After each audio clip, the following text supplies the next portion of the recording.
Olá pessoal, professor Aldinei. Vamos mais uma vez falar de matemática financeira, hoje especificamente sobre juros simples e juros compostos, beleza? Então bora lá para a nossa videoaula.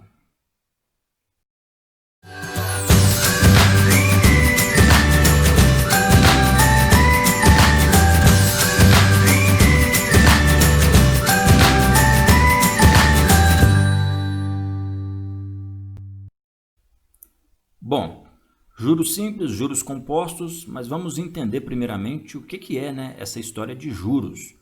A gente pode entender os juros como uma noção na economia, nas finanças, que a gente utiliza aí para mencionar a utilidade, o ganho, o valor, o rendimento de alguma coisa, certo? Ele também pode se referir ao lucro produzido por um capital. Como assim, né? O que é isso? O que você está falando, professor? Vamos a exemplo aqui.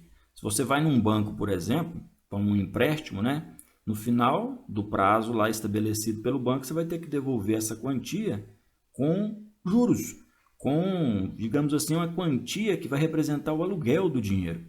Juro é simplesmente isso aí, é um conceito que acho que a maioria de vocês já conhece muito bem. Outra situação aqui, né? Uma pessoa atrasa um pagamento de uma conta de luz, de telefone, de internet aí, o que vai acontecer, né? Ela vai ter que pagar um valor a mais, aí, uma multa, né? Um juro em cima do valor da nossa conta atrasada, beleza? Vamos para um exemplo, né? Sempre bom pensar em exemplo. Olha aqui uma fatura de uma conta de TV por assinatura e internet. A gente observa aqui a TV por assinatura, R$110, internet, R$50, total aqui, aliás, R$110 e R$50,50, total de R$160,50, que vencia no dia 15 de dezembro de 2017. Se o cidadão paga depois dessa data, né, tem lá, ó, juros de 0,033% ao dia, que dá 1% ao mês aí, né? Se a gente multiplicar isso aí por 30. E ainda tem uma multa, hein? Multa de 2% aqui em cima desse valor, beleza? E aí vamos pensar nessa situação aqui que o livro traz pra gente, ó. Todo dia 15 o Luiz Henrique ele paga a conta mensal do pacote de TV e internet que vence nesse dia aqui, né? Dia 15/12. Em certo mês ele se esqueceu, lembrou só lá no dia 28 aqui, ó. E aí correu pro banco, né? E aí, como é que vai ficar essa situação do nosso amigo Luiz Henrique, né? Ele lembrou apenas no dia 28 do mês e a conta vencia no dia 15. O que a gente vai começar fazendo aqui? Calcular o juro diário, né? Calcular o juro diário aí que a gente já sabe que é de 0,033% ao dia aí, ó. Se a gente pegar então esse 0,033% e multiplicar por 160,50, detalhe, hein, galera? 0,033%. Significa então que a gente vai ter que montar essa fraçãozinha aqui, ó. 0,033 sobre 100. Tranquilo?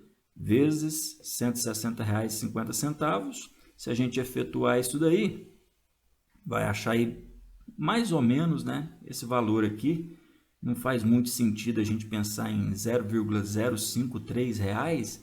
A gente sabe que no nosso sistema monetário a gente só tem até a casa centesimal, mas como são vários dias aí de atraso, a gente vai ter que pegar umas casinhas a mais para o cálculo ficar o mais preciso possível. Então esse mais ou menos 5 centavos aqui é o juro de um dia. Quantos dias que o cidadão atrasou, hein? A conta vencia dia 15, ele só lembrou no dia 28 e correu para o banco. E aí, quantos dias? 13, né? 13 dias. Multiplica pelo juro diário aqui, pelo valor diário. Olha lá, 69 centavos então que ele vai pagar aí de juros. Beleza? E aí, galera, aqui então a gente já pode ter uma noção da formulazinha do juros simples. Olha o que a gente fez aqui nessa situação. Pegou a conta do cara, que era R$160,50, multiplicou pela taxa, beleza? A taxa que era essa daqui, e depois multiplicou pelo tempo. E é isso que é a fórmula do juros simples, ó. Juro é só você pegar o capital, multiplicar pela taxa e multiplicar pelo tempo. A gente vai usar essas letras aí com esses significados. J de juros, C de capital, ou o valor inicial, né, de uma dívida, do investimento. O I é a taxa e o N é o número de dias, o número de meses, o número de anos, é o tempo. É o tempo que o cidadão levou aí, né, para pagar uma conta, um empréstimo. Se a gente pegar então aquela conta nossa e organizar, olha lá para você ver, né? Realmente foi isso que a gente fez, ó. Pegou R$ 160,50, multiplicou por 0,033 sobre 100 e multiplicou por 13. Se você fizer essa conta aí, vai chegar no aproximadamente 69 centavos. Então é isso que o nosso amigo Luiz Henrique vai pagar, né? Além da conta lá de R$ 160,50. Só isso aqui? Só acrescentar isso aqui? E aí? Não, ainda tinha lá aquela multinha, né? Não entra aqui na forma do juros simples e tal. É só um cálculo de porcentagem aí. Lembra que tinha uma multa, além dos juros por dia, tinha essa multa de 2%, que vai dar R$ 3,21. Então pega o 3,21, junta com os 69 centavos, tá aí. Vai dar R$ 3,90 aí que ele vai pagar, além dos R$ 160,50. Ok? Vamos para mais um exemplo do livro aí. Olha esse exemplo aqui. Um capital de R$ 1.200.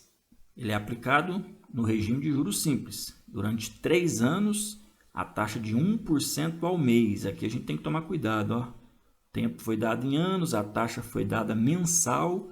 E aí pede para calcular os juros. Quanto que vai dar de juro aqui esses R$ 1.200? Vamos recolher as informações aí então, né? Capital, o I de taxa, que a gente pode representar na forma de fração ou decimal.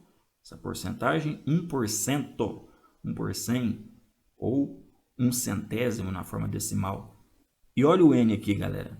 A gente tinha visto lá que eram 3 anos, mas transformaremos os anos em meses, porque a taxa foi dada mensalmente. Tranquilo? E aí agora é só aplicar na fórmula, né? J igual a C vezes I vezes N. Então, 1.200 vezes 1 centésimo vezes 36. Se você multiplicar aí, vai achar os 432. Esse exemplo pediu para calcular apenas os juros. Mas os exercícios também podem pedir para a gente calcular este M aqui, ó, que é o montante. Certo? Esse M aí é de montante. O que é isso? Montante é você pegar o capital mais os juros que esse capital gerou. Nesse caso aqui, então, seria pegar o R$ 1.200 e somar com 432. Beleza? Isso é montante.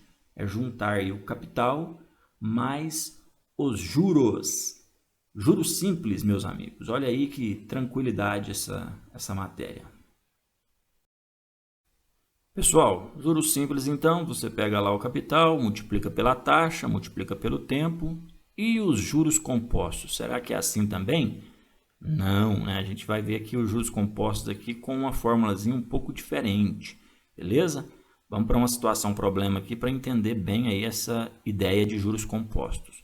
Depois de muito trabalho, o Miguel juntou R$ 500 e abriu uma caderneta de poupança para o seu filho.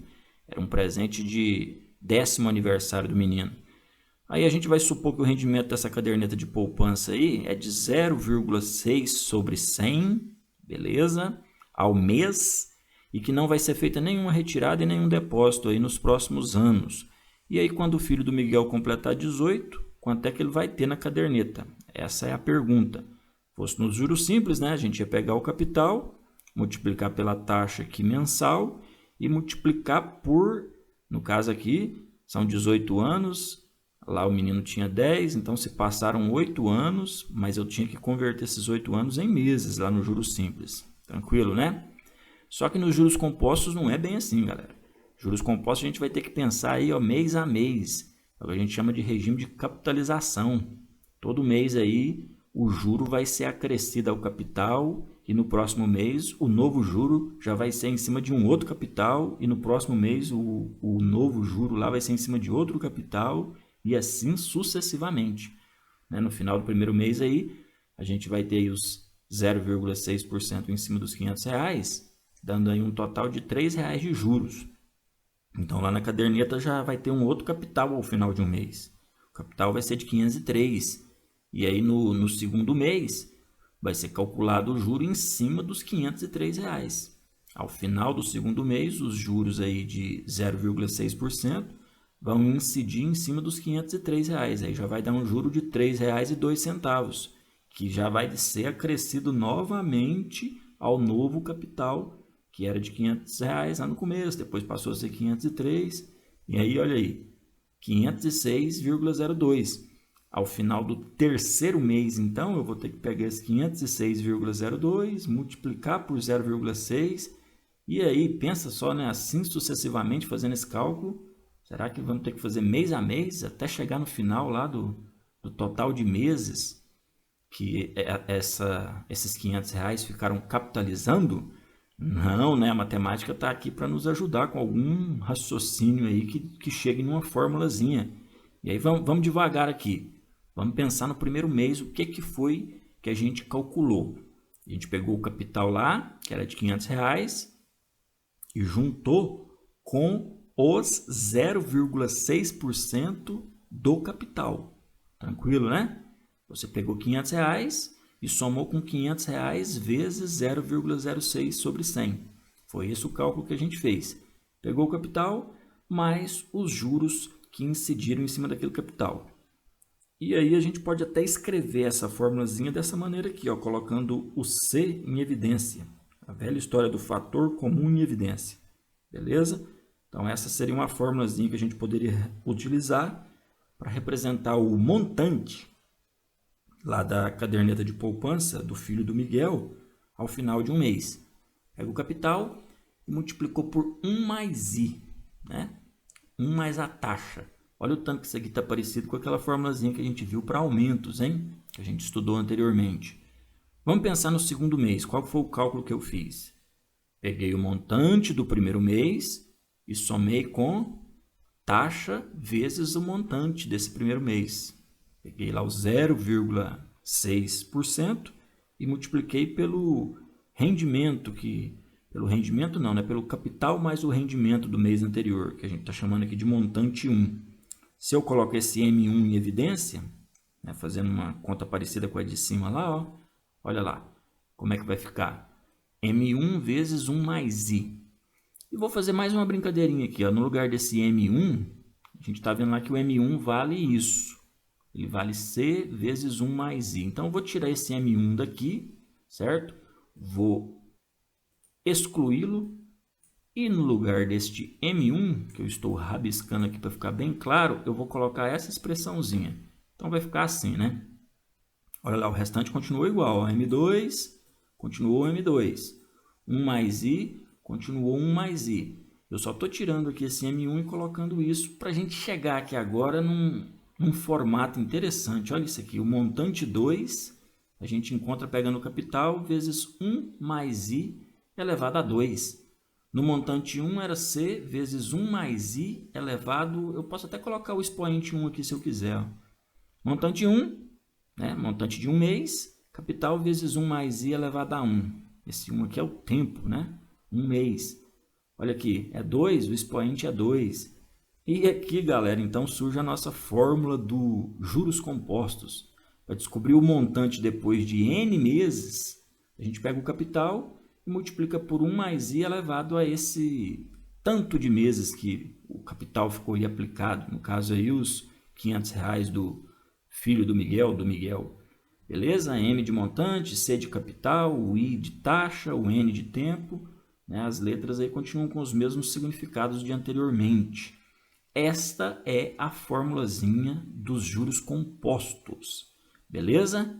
Vamos voltar lá no problema do Miguel, então, né? Do filho do Miguel, a poupança do filho do Miguel. A gente tem lá que o capital é de R$500, a taxa em porcentagem, a taxa em fração, a taxa em decimal. É importantíssimo essa conversão aqui, hein, galera? E aí, o menino no aniversário de 10 anos que foi aberto lá a caderneta de poupança para ele. E aí, quanto tempo vai se passar até ele completar os 18 anos? 8 anos, que dá 96 meses, né? Nossa fórmula que a gente acabou de ver, então, M de N, M, o montante depois de N meses, no caso aqui 96 meses, pega 500 vezes 1 mais 0,06 elevado a 96. Claro, aqui uma calculadora científica vai nos ajudar nessa hora, hein, galera? Muitas vezes esses cálculos aqui, a gente tem que utilizar uma calculadora científica. Se foi uma prova de Enem, algum recurso lá vai aparecer para a gente não ter que ficar multiplicando, né? Esse 1,006 vezes 1,006 vezes é óbvio, né? E aí, esse resultado, inclusive, a gente vai ter que usar aproximado aqui. Resumindo a obra, né? No final de 96 meses aí, o menino, filho do Miguel, vai ter lá na sua caderneta de poupança, se não for depositado nada e retirado nada, né? Vai ter lá no final R$ 887,93, certo? Beleza?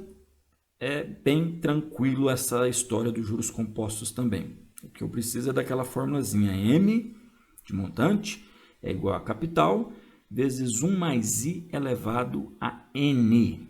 Tranquilo? É isso. Pessoal, e aí vamos fechar com mais uma questão do Enem aqui, hein? Juros compostos aí sendo aplicado numa questão do Enem. Uma pessoa se interessou em adquirir um produto anunciado em uma loja e aí negociou com o gerente e conseguiu comprar uma taxa de juros compostos, olha aí, de 1% ao mês.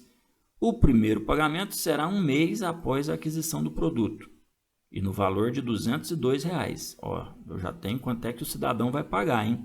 O primeiro pagamento será um mês após, né? Vai ser de 202. Eu já tenho um montante aqui agora, hein? Isso aqui não é o capital, não. Cuidado. Beleza? O segundo pagamento será efetuado um mês após o primeiro, ou seja, 2 meses após a compra lá, né? E terá o valor de R$ 204,02. Ó, um montante aqui de novo já, hein? É o valor pago lá, é o montante pago. Para concretizar a compra, o gerente precisa emitir uma nota fiscal com o valor do produto à vista que ele negociou com o cliente, o que corresponde ao financiamento aprovado aí, né? Comando final. O valor à vista em real que deverá constar na nota é de quanto? Tá aí as alternativas. Vamos lá, vamos jogar esse problema aqui para o canto para a gente começar a organizar as informações, hein? Se a gente está falando de juros compostos, né? Então vamos pensar na nossa formulazinha dos juros compostos. E aí vamos pensar também aqui nessa história do primeiro pagamento de R$ 202, que foi após um mês, né? Um mês após a aquisição. Então, jogando ali na fórmula, ao final do primeiro mês, a gente vai ter o quê? 202 no montante.